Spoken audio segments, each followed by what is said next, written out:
How we going, folks? What are we doing? We're in the middle of brew day with Chopped Rye IPA, and it's just got the first hop edition in, as the rules state. It's time for a beer.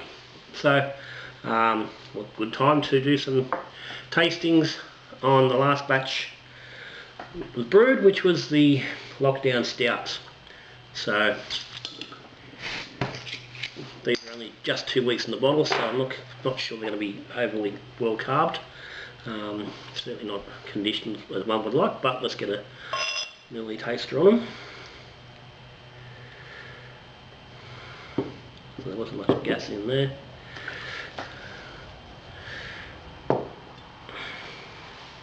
A little bit of gas. There's a little bit in there. Small head. Now,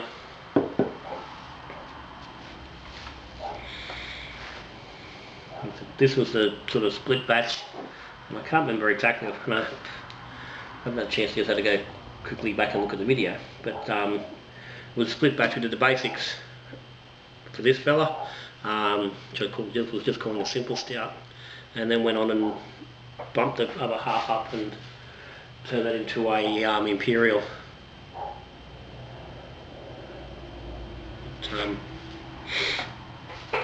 So this is the first half. This is just a simple basic stout. Yeah, I will link up the brew day up the top here, so you can go back and have a look. This was Marisotto Pilsner, 9% chocolate rye, 7% flake barley, and about 4% roasted barley. Warrior for bittering, and East Kent Goldings for flavour.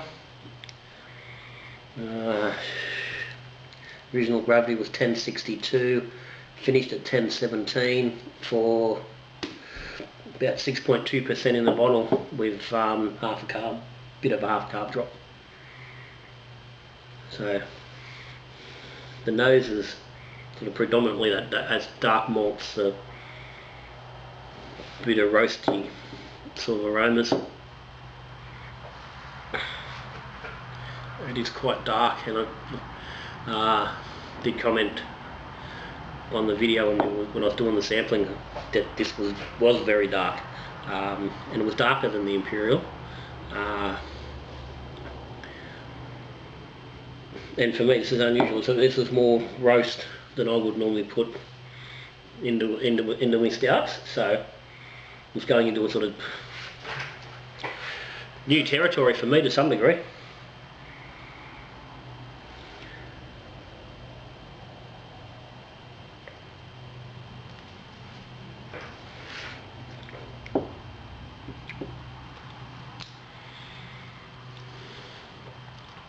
Okay. Well, so first off, I'm going to say smoother than I thought it was going to be. I was expecting a little bit more harshness from the roast, but it's not harsh, that's for sure. You know, and that, so the nose sort of does give a bit of indication there might be some harshness in there, but it's not.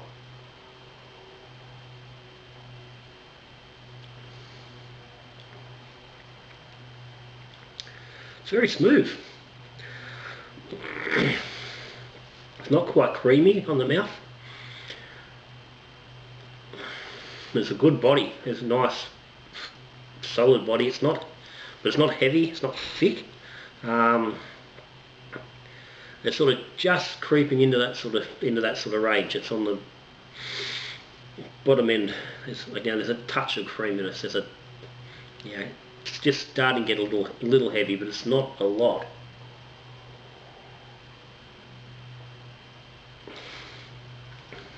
And finish at 1017. You're definitely expecting to get some body, and it is there, but it's not that big. It's not massive. It's a nice bit of hop there. There's just enough bitterness from the hops just to work with the with a dark grain, and there's just a little bit of the golding's there at the end.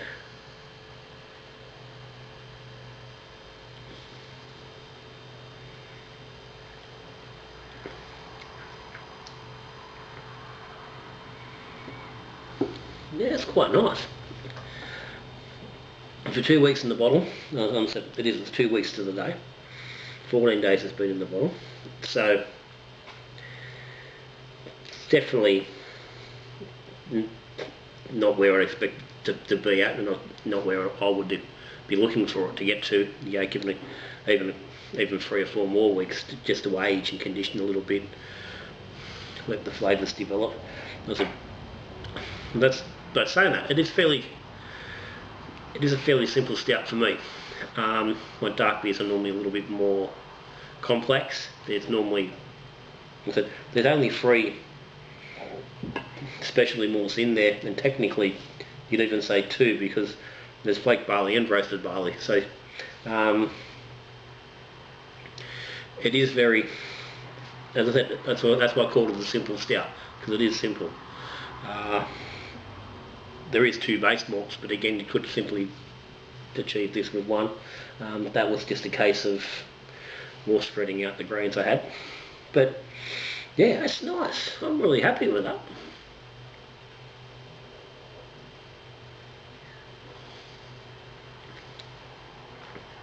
I mean, you could easily drink that as it is.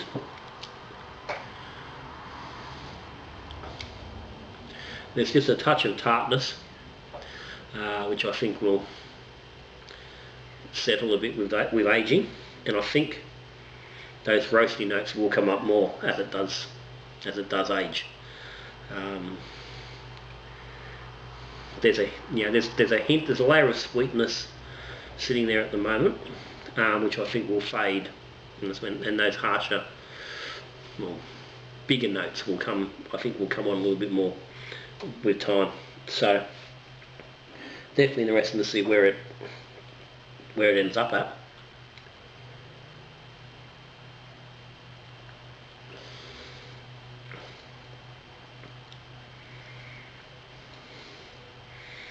The carbonation's nice. I don't know how much that will improve given a bit of time. And a bit of conditioning might help that head a little bit.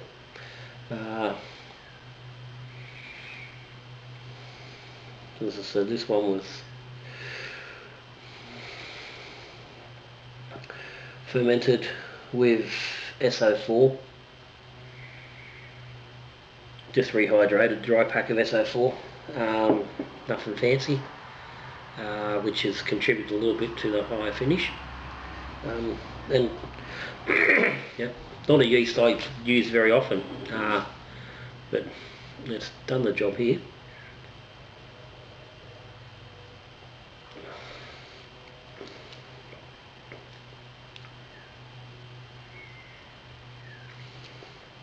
Yeah, happy with that. So, sticking aside, let me grab another glass. I'm going to grab the other half of the batch.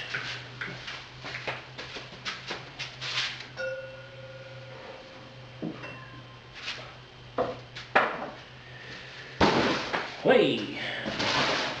Crap everywhere. Crap everywhere.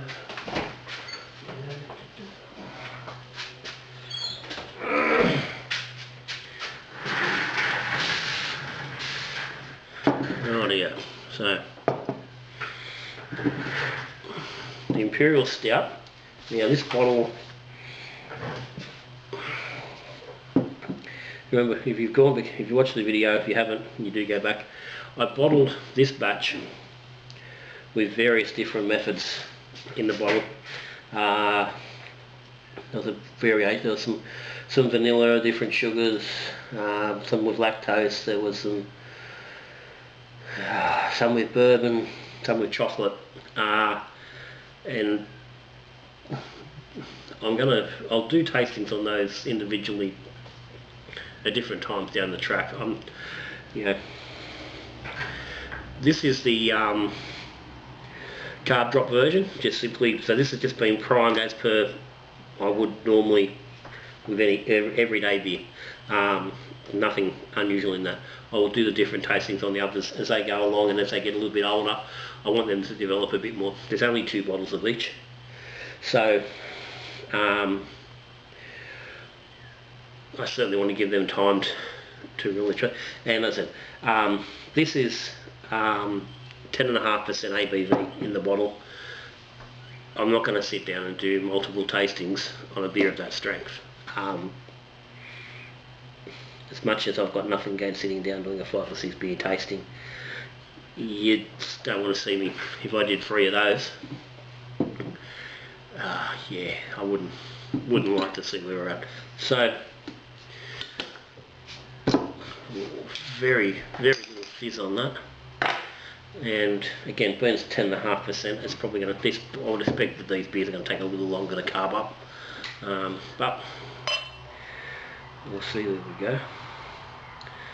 And again, this is the beauty of home brew. You know, if you were to go and buy a beer like this, you'd be paying, you know, $16 or more probably a bottle.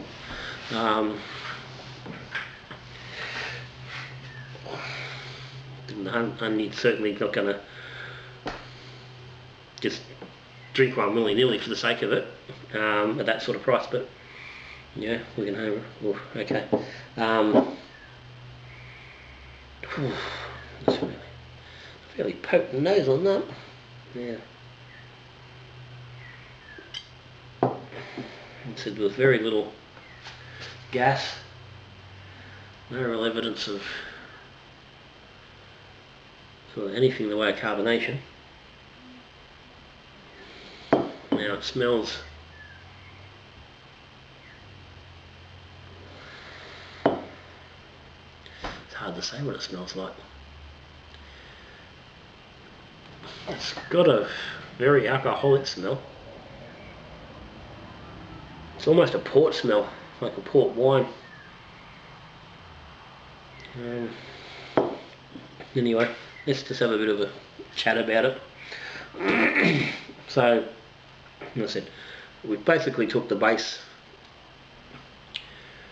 of the simple stout and added to it.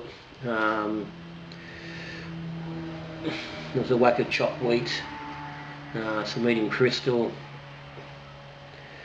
roasted barley.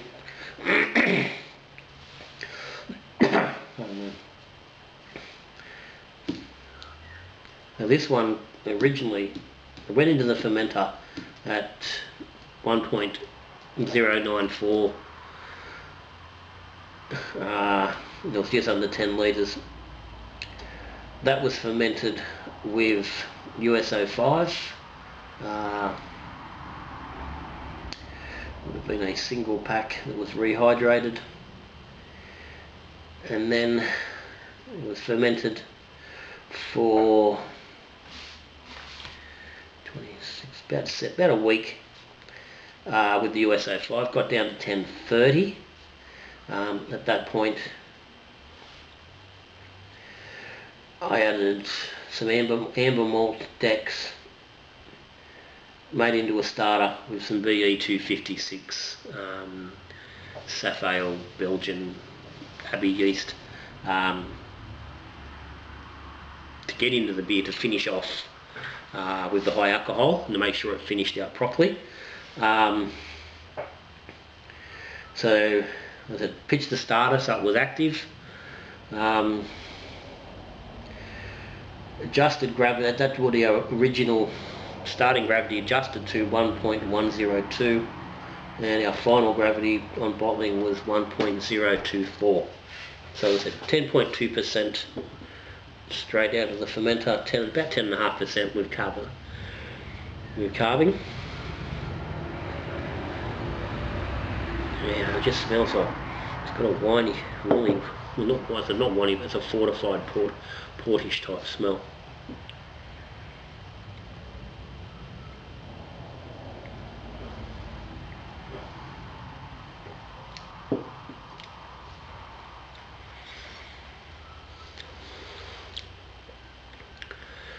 Okay, it's big. I'm not detecting alcohol.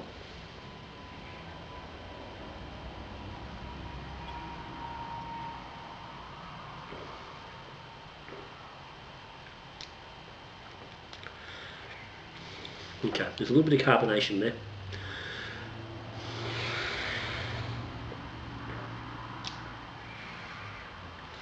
And I'll tell you, like the mouthfeel of the body is almost getting into a barley wine type of feel, and that's because it's coming from this no lack of carbonation in it at the moment. It's almost got a big-bodied red wine sort of a feel, and it's almost the same sort of flavours to some degree. It's that fortified wine,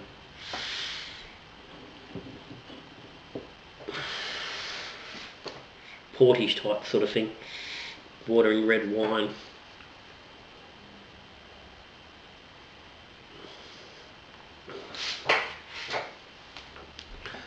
It's got a lovely body, beautiful finish. It doesn't. There's a little bit of sweetness coming through. It's like around my teeth. It's not through the middle, but around the teeth. It's just dragging as it's just continually working its way along the gum line. And it's bloody just nice. It doesn't have a beer feel. It's very non-beery. Again, I said the barley wine, and I've only ever really drunk, possibly I've drunk one barley wine ever in my life. Not something I've ever really looked into. And I said the feeling, how I'm feeling and interpreting this and wanting to describe it is pushing on that wine side. So I don't know whether it's from that point of view, whether it is more pushing into that sort of a feel.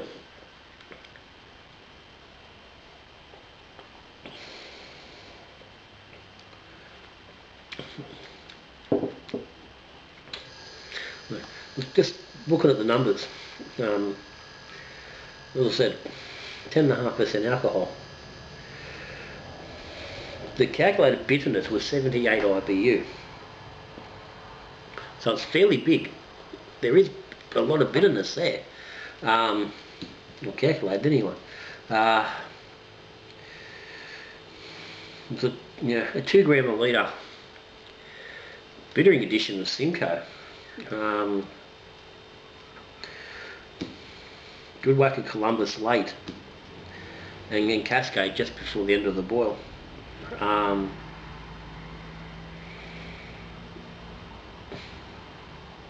So it should be having, I was looking to have a noticeable bloody bitterness there, and obviously was trying to counteract the massive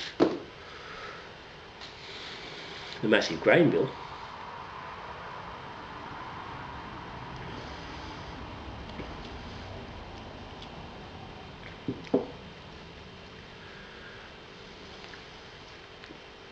And I think it's possible. It's very possible that a lot of those that flavour is coming from the hops.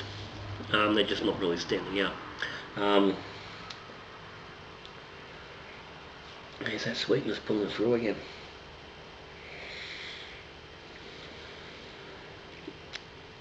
Look. Oh, look, man, it is very nice. Very nice. It's not what I was expecting.